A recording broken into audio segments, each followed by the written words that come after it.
Bienvenue au podcast Premier Visionnement. Aujourd'hui, nous parlons d'un épisode de Star Trek. Bien entendu, je vous suggère d'écouter l'émission discutée aujourd'hui avant de m'écouter, car je vais le spoiler complètement. Bonne écoute.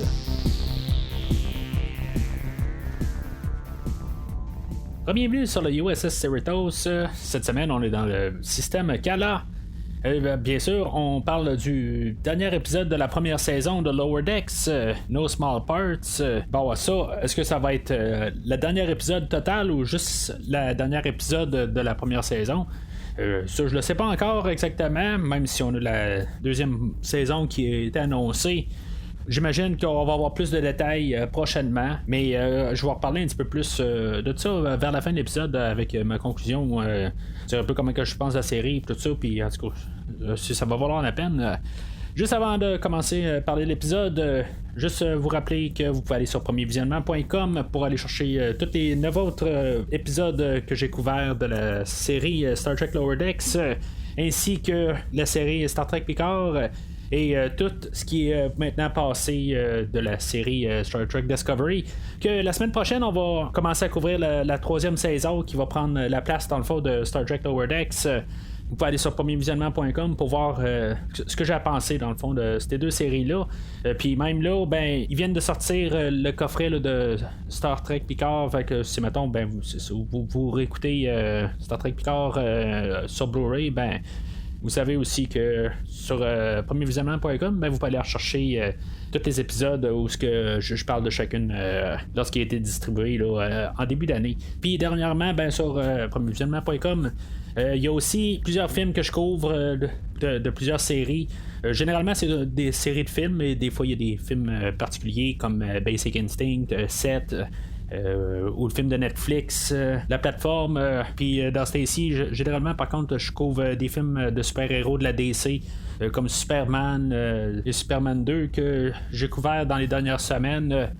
Ou d'autres films dans le genre films d'horreur, comme des films de Vendredi 13 et des films de Les Griffes de la Nuit qui vont s'en venir. Ça, c'est juste une petite partie, il y en a plusieurs, mais vous pouvez aller sur premiervisionnement.com pour voir pas mal toute la liste des films que j'ai couverts. Alors, pour l'épisode d'aujourd'hui, ça va être un épisode qui va comme clôturer toute la première saison au complet. On va avoir beaucoup de rappels, c'est juste des petits clins d'œil ou des affaires qui vont être liées directement avec l'épisode d'aujourd'hui, mais on va faire des références à presque tous les épisodes dans la saison. Ce qui est quand même le fun, c'est qu'il y a quand même une genre de continuité dans tous les épisodes. Aujourd'hui, tu sais, on a l'épisode final.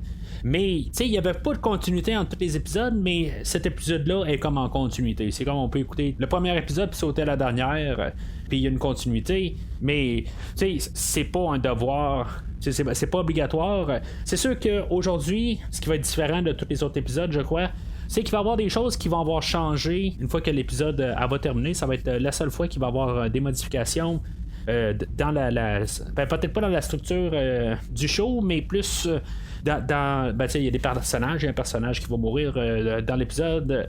Il y a un personnage qui va changer là, de vaisseau. Fait que exactement qu'est-ce qu'on va faire si on se rend à la saison 2, ben ça va être un peu à s'adapter avec ces petits changements-là.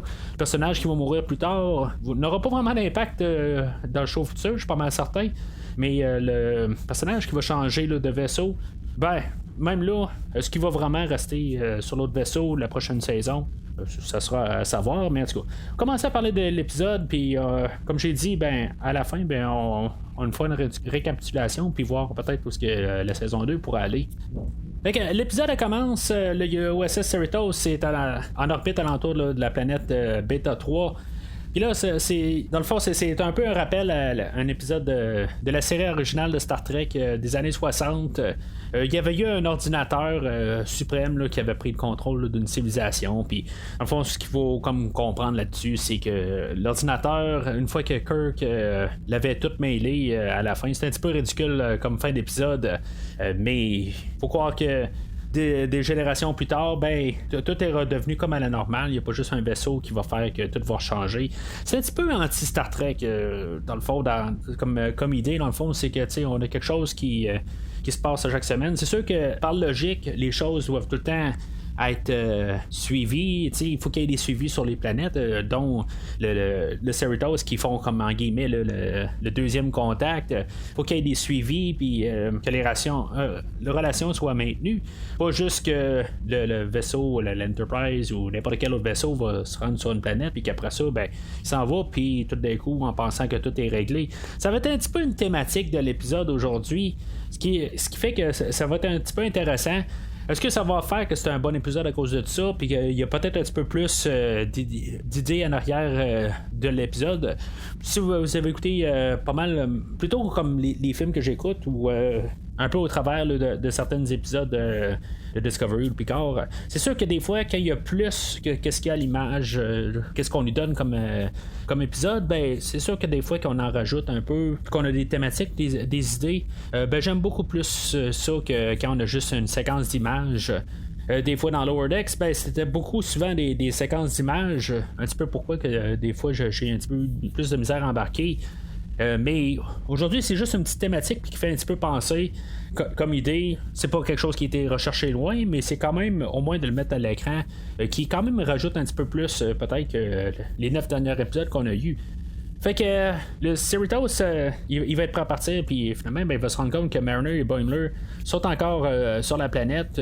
On va avoir vu aussi juste une image là, de Kirk et Spock, qui je pense qui était une image qui était tirée là, de la série animée des années 70. Je pourrais me tromper, là, mais je veux dire, ça va l'air être pas mal la figure qu'il y avait. Parce que je trouve que c'est quand même un beau petit clin d'œil. Mais Boimler va arriver à Mariner. Il va faire un petit peu. Il va comme s'adapter à Mariner puis montrer que il peut un peu briser les règles comme elle a fait. Mais dans le fond, il veut juste comme y faire la révélation pour lui dire ben, regarde, je sais c'est quoi ton secret. C'est que t'es la fille du Captain Freeman et ton père, c'est un amiral. Ça va comme causer une discussion entre Boimler et Mariner. Puis, comme par hasard, ben, l'intercom ou le badge à Mariner est ouverte. Ou est ouvert plutôt. Puis tout le monde à bord du Cerritos ou le pont, ben, ils vont tous entendre la discussion entre Mariner et Boimler. Puis ben, c'est ça, fait que dans le fond, tout le monde à bord du Cerritos est maintenant au courant que Mariner, c'est la fille du capitaine. Ça, c'est quelque chose que j'avais pas tout à fait allumé. Au dernier épisode, on avait fait un petit peu mention. Puis j'étais un petit peu déstabilisé puis pas trop certain là, d'avoir compris la chose. Mais depuis le premier épisode, j'étais pas mal sûr que toutes les personnes du pont étaient au courant que c'était la fille du capitaine. Mais tu sais, on n'a peut-être pas assez là, de savoir des personnages sur le pont pour savoir vraiment s'ils savaient ou pas. J'étais pas mal sûr que Ransom était au courant là, dans les premiers épisodes. Ça m'a un petit peu déstabilisé aujourd'hui de comprendre qu'il ne le savait pas, puis que c'est une révélation. Puis des fois, je me dis, est-ce que c'est quelque chose qu'il s'était pas attardé dans les premiers épisodes, puis aujourd'hui, bien, on vient nous en remettre ça. On a décidé d'écrire ça de même, quand dans le fond, c'était pas nécessairement le cas au début. C'est pas quelque chose quasiment qu'on a inventé, puis on dit, hey, ben, si mettons, on fait à croire que l'équipage ne sait pas que Mariner, c'est la fille à Freeman. On n'a pas parlé exactement dans les 8 premiers épisodes. Fait que peut-être qu'on pourrait décider de faire une histoire de même. Que finalement, ben, c'est ça l'histoire de dire que le capitaine, c'est la fille. Sa fille, c'est Mariner. Je sais pas. Je sais pas si on vient juste de décider ça, de mettre ça comme idée, ou si, mettons, ça a toujours été le cas, c'est juste moi qui étais aveugle à cette idée-là. Peut-être qu'ils ont bien joué leur jeu, justement, que quelque part, ben, ils voulaient se garder un peu cette histoire-là pour la fin. Ce qui est quand même logique, c'est quelque chose de central un peu au personnage, puis de juste l'adresser au dernier épisode. C'est quelque chose qui va boucler aussi à la fin là, du premier épisode. Ça va terminer avec ça, de savoir que Captain Freeman, c'était la mère de Mariner. Fait qu'on boucle le premier épisode puis le dernier. Puis c'est correct, mais ça voulait pas dire que l'équipage était pas au courant. C'était juste nous autres qui étaient pas au courant pendant le premier épisode. Moi, c'est comme ça que j'avais vu ça. Puis que là, ben, qu'on nous ramène ça là, dans les 2 derniers épisodes, ben, je trouve ça correct, comme je dis. Mais j'étais juste comme un peu dans le vide à savoir si, mettons, l'équipage le savait. Fait qu'on va voir le générique. Puis après ça, ben, on va revenir avec le USS Solvang, qui est un tout nouveau vaisseau qui a l'équipage du USS Robidou qu'on avait vu il y a quelques semaines. C'était un équipage qui s'avait fait détruire son vaisseau, dans le fond, le Robidou, puis dans le fond, il y a un nouveau vaisseau, puis que le USS Solvang va se faire détruire lui aussi, mais avec l'équipage cette fois-là. Fait que ça fait partie d'un des rappels qu'on a à d'autres épisodes. Puis c'est quelque chose qui est un petit peu considéré comme, mettons, peut-être un Easter egg. Si, mettons, on a vu l'épisode, tant mieux. Puis si on l'a pas vu, ben c'est pas grave. Puis ça, c'est aussi tout ce que j'aime un peu, là, qu'on avait eu un peu la semaine passée, puis qu'on a cette semaine aussi. C'est tout le temps du savoir qu'il n'est pas important, puis il n'y a pas de fois où on arrive puis qu'on peut se dire c'est plate que j'ai pas vu l'autre épisode, ou qui est un rappel direct, puis que les personnages ils sont dans la blague ou pas.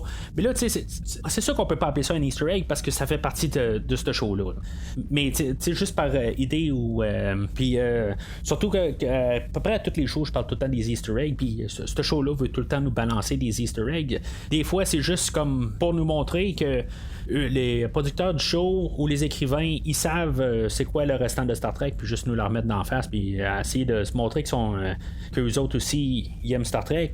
Mais ça, j'ai déjà fait mon point là-dessus, que de toute façon, avec la technologie qu'on a d'aujourd'hui, si mettons on écrit pour un show, ben on a juste à sortir Google puis juste pointer n'importe quelle race qu'on a là, dans Star Trek, puis on dit bon ben c'est ce peuple-là qu'on va avoir dans Star Trek aujourd'hui, puis ça veut même pas dire que les personnes ont vu les shows. Fait que pour moi, rendu là, ben ça n'a pas rapport.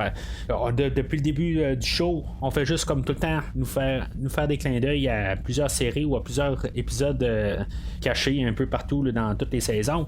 C'est correct d'un sens, mais que juste qu'on veut tout le temps nous bombarder ces idées-là, c'est ça qui me gossait tout le temps. Fait que je fais juste ma montée de lait sur les Easter eggs tout de suite, puis pour enlever ça du chemin. Dans l'épisode d'aujourd'hui, ben, il y a Rutherford aussi qui va avoir un changement aujourd'hui. Il y a son ajustement avec son implant qui va avoir eu, c'est ça, il va avoir eu des ajustements. Puis là, ben, il va avoir comme des modes, mode content, le mode triste, le mode héroïque, le mode enragé. Tu sais, il y a genre tous les genres de modes là. Puis ça va y prendre genre full de temps à pouvoir revenir à son mode de départ. Pendant ce temps-là, ben, il y a Tandy qui va accueillir un Exocomp qui est un petit ordinateur portable avec une intelligence dedans qui va s'appeler Peanut Hamper. Il a été programmé dans le fond pour rendre assistance à Tandy puis au docteur Tiana. Puis, puisque c'est un genre d'androïde, ben, ça va super bien faire sa job qu'elle a à faire. Puis, tu sais, on voit comme que c'est exagéré parce que l'ordinateur, elle a comme une conscience de tout ça, là, fait que ça va bien s'entendre avec Tandy. Puis l'autre histoire, ben, c'est sûr avec Mariner et Freeman, ou plutôt Mariner et Boimler. Ben, ils vont nous en remettre ça un petit peu d'en face, ce qui s'est passé au début. Ben, il va y avoir eu Mariner puis Freeman qui va savoir dire ben, pourquoi qu'on l'a pas dit depuis le début. Ok, ben, je suis entièrement d'accord. Puis là, ben, ça va faire que Mariner, ben, tout le monde sur l'équipage, ils vont comme tout d'un coup se virer, puis ils vont savoir c'est qui Mariner, puis ils vont pas arrêter là, dans le fond d'y lécher le derrière un petit peu. Fait que tu sais, c'est comme un peu montrer l'hypocrisie sur le vaisseau, là, en tout cas. Peu importe, c'est exagéré, mais c'est ce que ce jeu-là fait, puis c'est correct, là, j'ai aucun problème avec ça. Je commence à être habitué aussi avec le format. On est rendu au 10e épisode. Le Cerritos, il va recevoir le message de détresse du Solvang, puis il va partir vers le système Kala. Il va juste nous faire la petite mention que le Titan n'est pas loin, mais le Cerritos va dire ben, regarde, on va prendre l'appel. Surtout que c'est probablement juste le capitaine du Solvang, qui était le capitaine du Robidou, qu'il a juste accroché le piton, puis encore pour une raison par rapport, ben on va juste leur remettre d'en face que vous n'êtes pas un équipage compétent, puis en tout cas. Fait que il y a peut-être un peu des mauvaises intentions ou des bonnes intentions, en tout cas de quel bord qu'on peut voir ça du Captain Freeman qui vont partir vers le système Kala. Fait que le Cerritos il va arriver là, puis comme le Solvang, ben il va être attaqué puis il va être détruit par les Pakleds. Les Pakleds, c'est une espèce qu'on a vu dans The Next Generation puis dans Deep Space Nine. C'est un peu qu'on a revu souvent. Puis, tu sais, dans le fond, on est supposé penser qu'ils sont un petit peu niaiseux, mais dans le fond, tu sais, ils recherchent quelque chose, puis ils se servent un petit peu là, de leur naïveté pour pouvoir avoir des choses et pouvoir mieux s'armer. Fait que eux autres, ils se sont bien armés depuis la dernière fois qu'on les a vus, qui touche un petit peu la thématique qu'on avait vue au début de l'épisode, que les choses qu'on pensait qui étaient réglées dans les autres épisodes, ben, sont pas tout à fait réglées. Alors les Pakleds, ils vont attaquer le Cerritos, puis ils vont même arracher une nacelle sur le Cerritos, puis ça va quand même montrer que ils sont un peu naïfs ou que ils n'ont pas tout à fait un bon QI dans la tête avec ils vont comme appeler tous les vaisseaux de la Fédération des Enterprise. Mais ça veut pas dire qu'ils sont pas puissants. Fait qu'ils sont hyper puissants. Ils sont capables de ramasser le Cerritos assez rapidement. Fait que l'idée là-dedans, ben, c'est de trouver quelque chose pour pouvoir les attaquer parce que le Cerritos c'est pas assez fort. Fait que Freeman étant blessé, dans le fond, tout le monde qui est sur le pont se sont fait ramasser. Freeman, elle va se tourner à Mariner puis dire ben regarde, j'ai besoin de quelque chose rapide pour pouvoir sortir de là. Puis toi, avec ta manière de penser, ben, tu es probablement capable de trouver une solution puis de nous sortir de là puis pouvoir riposter. Fait que l'idée, ça va être d'amener un virus sur le vaisseau du Pakled puis de faire que leur armement se désactive. Rutherford, il va aller reprogrammer Badgie, encore un personnage ou son programme qu'on avait vu dans un épisode cette année. Puis là, ben, c'est sûr qu'on va pouvoir comprendre que Badgie était comme corrompu, il y avait quelque chose qui marchait pas dans le programme puis qui était très dangereux. Il s'avait battu pas mal tout le long de l'épisode, puis Badgie voulait comme aller tuer Tandy et Rutherford dans cet épisode-là, puis finalement, ben, Rutherford avait tué Badgie, puis finalement, ben, il y avait eu comme un reset, puis le programme est revenu à zéro, mais pas tout à fait à zéro, qu'on avait vu juste une dernière seconde la dernière fois qu'on avait vu Badgie dans cet épisode-là. Fait que on a la continuité de ça aujourd'hui. Une fois que Badgie va avoir été inséré dans la prothèse à Rutherford, parce que le exocomp de Peanut Hamper, ben elle voulait pas comme se sacrifier ou elle voulait pas être envoyée à bord du vaisseau Pakled. Ben ils vont avoir inséré le virus dans la prothèse à Rutherford, puis ils vont traverser avec une navette sur le vaisseau Pakled. Ça va être Shax qui va être le gros bras dans le fond pour pouvoir protéger Rutherford en allant là. Éventuellement, ben, Rutherford va mettre le virus dans l'ordinateur des Pakled, mais le conflit avec Badgie, ben, ça va faire que Badgie va vouloir tuer tout le monde, incluant Rutherford, comme prendre sa vengeance.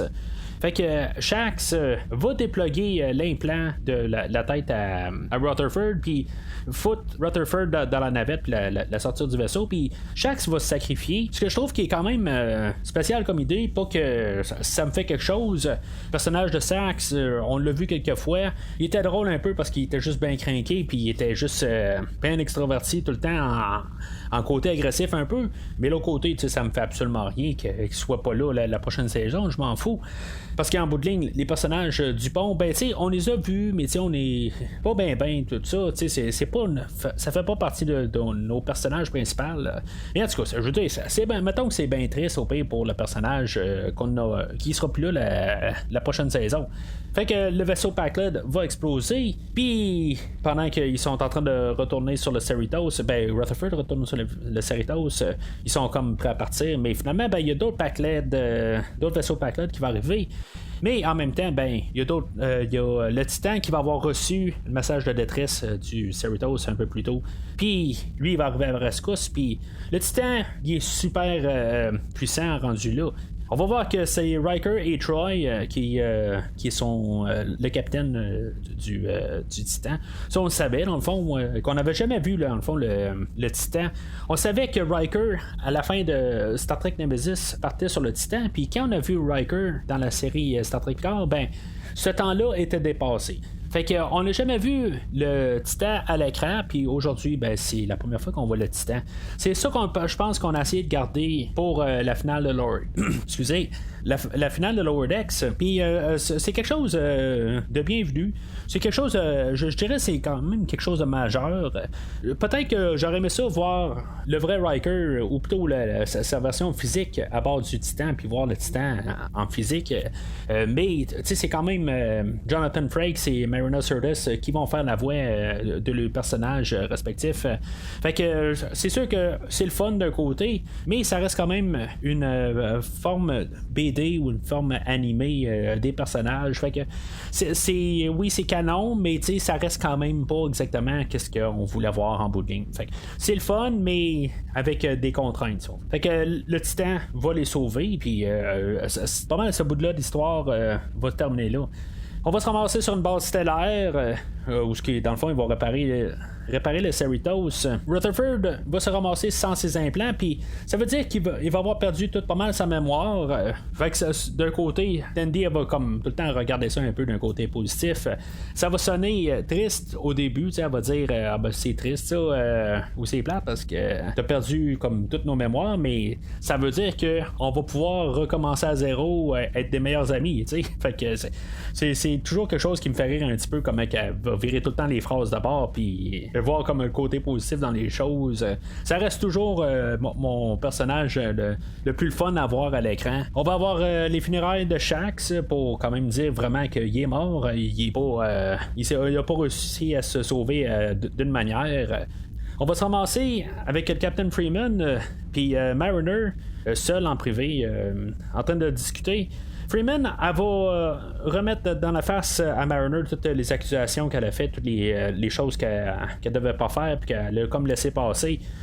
Mais l'autre côté, Freeman, elle va dire, tu sais, d'un côté, je suis d'accord avec toi, mais en fait, que Captain, je peux pas faire ça parce que je suis un Capitaine puis je vais tout perdre. Fait que il va y avoir comme un peu un genre d'accord entre les deux, que elle va continuer quand même supporter sa fille, parce que Mariner des fois est capable de faire des choses en tant qu'enseigne de bon niveau, puis elle en tant que capitaine elle peut pas le faire. Mais tu sais, l'autre côté, ça va faire que dans son équipage, elle a du monde qui sont croches, puis qu'elle laisse passer les choses. Fait que tu sais, dans le fond, ça marche pas comme idée. Mais tu sais, on n'est pas supposé de penser à ça. En bout de ligne, on se dit qu'on a juste un personnage qui fait partie de l'équipage, puis qui va passer des idées qui ne sont pas de Starfleet, puis que dans le fond, le capitaine va laisser ça aller quand même. Fait que tu sais, ça marche pas.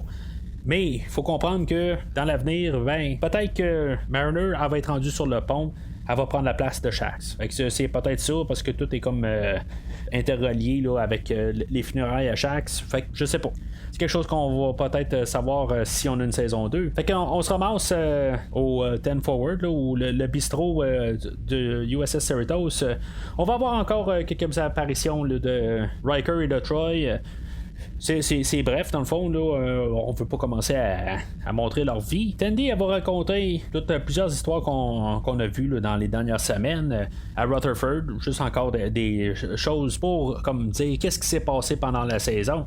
Puis ça va pas terminer avec Mariner et Boimler. Tu sais, ils vont faire la paix en gros, tu sais, dire bon, comme à tous les épisodes, bon ben tu sais, je niaisais tout ça, mais je suis content que t'es là, puis finalement, ben tu sais, sont contents de toujours rester quand même à le même poste, parce que pendant tout l'épisode, Boimler, il voulait aller avoir une promotion pour aller sur le USS Sacramento.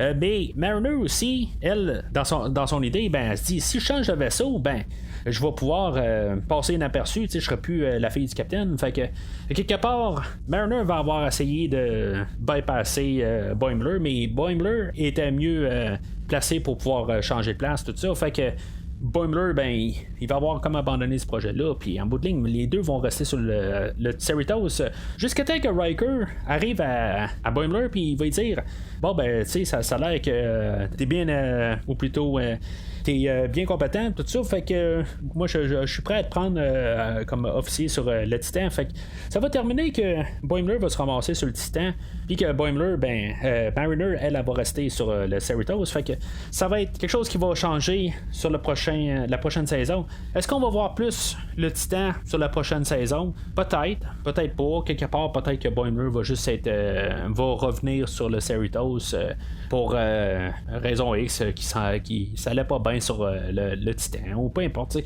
Il va pouvoir dire n'importe quoi à la première si maintenant ils veulent pas que ça se passe sur le Titan. Ou peut-être que Jonathan Frakes et Mariner Sirtis vont vouloir venir un peu plus temps plein en guillemets sur la série Lower Decks pour la deuxième saison. C'est bien possible. Si maintenant ils font ça, je serais pas surpris qu'on endosse tout de suite la deuxième saison, puis qu'on parte avec l'idée qu'il va vraiment avoir une deuxième saison. Fait que c'est pas mal là où ce que ça finit. De l'autre côté, je me dis que le Titan, quelque part, qui a vraiment comme volé la vedette au Cerritos à la fin de la saison, un petit peu comme que le Enterprise avait comme volé la vedette un petit peu à la fin de la première saison de Discovery. Alors, en tout cas, c'est un petit peu la même passe. Mais c'est ça. Si mettons, on est pour faire comme le Discovery, qu'on ait le Titan dans la deuxième saison, j'ai aucun problème avec ça d'un côté. Peut-être que ça va faire quelque chose, une dynamique plus différente. L'épisode d'aujourd'hui, ce que je trouve le fun, c'est qu'il y avait comme quelque chose qui s'est passé, puis il y avait un peu une continuité. Je pense que j'aurais apprécié beaucoup plus la série si maintenant il y aurait une continuité dans tous les épisodes une par une. Un petit peu comme Discovery. Peut-être moins que Discovery, mais juste un petit peu qu'il y ait une histoire qui avance. De chaque épisode, puisque surtout on n'est pas dans le format avec 24 épisodes par saison. Fait que je pense qu'on pourrait se permettre à faire une grosse histoire par saison, comme le fait le Discovery. Je dis pas que c'est obligé de tout le temps être la même histoire, comme l'histoire qu'on a de Discovery avec l'ange rouge puis tout ça. C'est pas obligé d'être tout collé ensemble, que ça soit toute une mission, toute la saison. Mais juste qu'il y ait quand même quelque chose, là, un fil qui raccorde tout ensemble quand on l'écoute de semaine en semaine.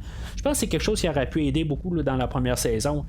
Je dis pas que je l'ai trouvé plate toute la première saison, mais je vais avouer quelque chose que je voulais pas tout à fait admettre depuis la première saison. Dans les premiers épisodes, je dirais que peut-être la première moitié, je trouvais ça vraiment comme une corvée là, arriver pour écouter Lower Decks. Ça a été vers les 3-4 dernières où j'ai commencé un petit peu à quand même plus embarquer, peut-être parce que je commençais à plus connaître le show, un peu connaître sa formule, tout ça. Ça s'est amélioré là, dans les dernières semaines. Est-ce que je suis vraiment enthousiaste pour la deuxième saison?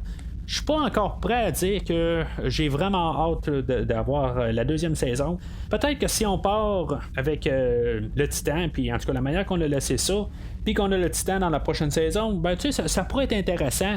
Si maintenant on réussit à faire ça avec une histoire en continu, je pense que c'est quelque chose que j'aimerais beaucoup plus. Oui, c'est sûr que c'est un show qui est ridicule, mais c'est quand même un petit peu le fun à écouter. Aujourd'hui, c'était pas encore le meilleur épisode. Je pense que la semaine passée, c'était mieux que cette semaine, mais c'était pas la pire des pires. Les dernières semaines, il était beaucoup mieux que les premiers épisodes. On a commencé un peu à trouver notre pied. Puis si maintenant on continue, on construit à partir d'aujourd'hui, on pourrait faire quelque chose de quand même pas pire. Si mettons Lower Decks reste une saison, je dis pas que je vais la réécouter, ça je penserais pas. Peut-être une fois, là, je vais sûrement essayer de me pogner le coffret Blu-ray une fois qu'il va sortir, comme que je fais à tout, là, dans le fond. C'est juste, ça fait partie de moi du cours que j'essaie de tout me procurer, mais en tout cas ça c'est moi. Mais après ça, je sais pas, je penserais pas répéter ça encore 5 fois là. C'est sûr que ça passe rapide là, c'est 26-27 minutes chaque épisode, mais je serais pas fâché non plus si mettons la série elle termine là. Ils ont déjà confirmé la deuxième saison, mais comme j'ai dit, je pense que c'est au dernier épisode, ils l'ont peut-être confirmé, mais là on veut lancer comme une nouvelle ère pour Star Trek. On veut juste sortir des séries puis montrer que tout va bien. oui, c'est sûr que l'épisode, le show de Lower Decks doit comme coûter moins cher à produire qu'une production sur Discovery. Chaque épisode sur Discovery doit coûter pas mal plus cher qu'un épisode de Lower Decks. Je comprends ça qu'ils veulent peut-être, en tout cas, c'est plus facile de garder le show de Lower Decks. Mais si on regarde les cotes, ben c'est pas le show de Star Trek qui est le mieux coté, c'est de loin le show le moins bien coté. Fait que c'est sûr que l'amour pour Lower Decks n'est pas tout à fait là, mais dans les dernières semaines, les cotes ont monté. Fait que je dirais que ça peut être du positif pour le futur de Lower Decks. Mais l'autre côté, je pense pas qu'ils vont se prononcer sur Lower Decks la saison 2 avant que la prochaine saison de Discovery soit terminée. On a déjà confirmé la 4e saison pour Star Trek Discovery cette semaine, ou il y a quelques semaines, en tout cas dans les derniers temps, on l'a confirmé, mais pour la deuxième de Lower Decks, je suis certain qu'on va attendre un petit peu à voir qu'est-ce que ça fait. On va laisser un peu la poussière retomber, voir qu'est-ce qu'on peut faire. Il va probablement avoir une deuxième saison, mais ça, je pense que ça va être surtout pour garder une bonne image sur Star Trek, puis comme continuer le fait que on veut garder le nouvel univers vivant de Star Trek. Parce que là, on a quand même aussi Star Trek Prodigy qui va s'en venir, qui est une série animée pour enfants de bas âge que je penserais pas que je vais couvrir avec le podcast. Je sais même pas si je vais réussir à l'écouter. Mais en tout cas, c'est quelque chose qui s'en vient. On a la série Strange New Worlds qui va ramener le Captain Pike et son Enterprise. Ça, c'est quelque chose que je vais couvrir avec le podcast une fois que ça va passer, mais ça va être en 2022, ça va être dans au moins un an d'aujourd'hui. Ils n'ont même pas commencé à filmer. Puis ça, c'est sans oublier les parties, les séries de Star Trek Picard et de Discovery qu'ils vont aussi passer. Fait que il y a beaucoup d'affaires qu'on planifie sur Star Trek. Puis il y a même supposé d'avoir un show sur la série, sur la section 31. Qui avait laissé dans Discovery, on avait laissé Tyler comme chef de la section 31. Fait que moi, je pense que c'est pour ça qu'on avait laissé Tyler là pour pouvoir construire ce show-là. Mais tout ça est comme quasiment dans l'air parce qu'il n'y a rien de filmé pour l'instant. Fait que on va voir ce qui va se passer dans le futur. Il y a beaucoup de plans pour Star Trek et des nouvelles séries. Puis autant que possible, j'aimerais ça les couvrir quand ils vont passer, pareil comme que j'ai fait là, pour Picard et pour Lower Decks. Puis ce que je vais faire pour la saison 3 de Discovery, c'est quelque chose que j'ai quand même trouvé ça le fun à faire, de pouvoir le suivre avec vous chaque semaine. Fait vous pouvez vous attendre à ce que les live action, puis c'est sûr que si une saison 2 de Lower Decks, je vais la couvrir. La série Prodigy, c'est quelque chose que je suis pas trop certain. Fait que, en tout cas, on verra à partir de là. Alors, c'est tout pour aujourd'hui. La semaine prochaine, comme j'ai dit, là, je sors 3 épisodes par semaine. Je sors un film, je sors 2 Star Trek. Ça, c'est ce qui se passe depuis les 10 dernières semaines. La semaine prochaine, vous pouvez vous attendre à retomber un petit peu à la normale. En début de semaine, je vais parler du film de King Kong qui est sorti en 2005. Réalisé par Peter Jackson. Je vais avoir mon collègue du podcast Fantastica, Christophe Lassens, qui va être là, puis qu'on va discuter très très très très longuement sur King Kong 2005. C'est un podcast là, au-dessus de 3 heures, fait que on discute beaucoup de choses. C'est quand même assez intéressant. On va regarder pas mal toutes les façades de ce film-là. C'est probablement le plus gros show que j'ai fait. En tout cas, c'est une très grosse discussion que j'ai eue avec Christophe dernièrement. Il est déjà enregistré, il reste juste à le publier. Mais pour l'entendre, allez sur promusiement.com. Dimanche en fin de journée, il va être disponible. Sinon, pour Star Trek, on se reparle dans une semaine d'aujourd'hui. On va parler de la première de la nouvelle saison de Star Trek Discovery. Alors d'ici là, longue vie et prospérité.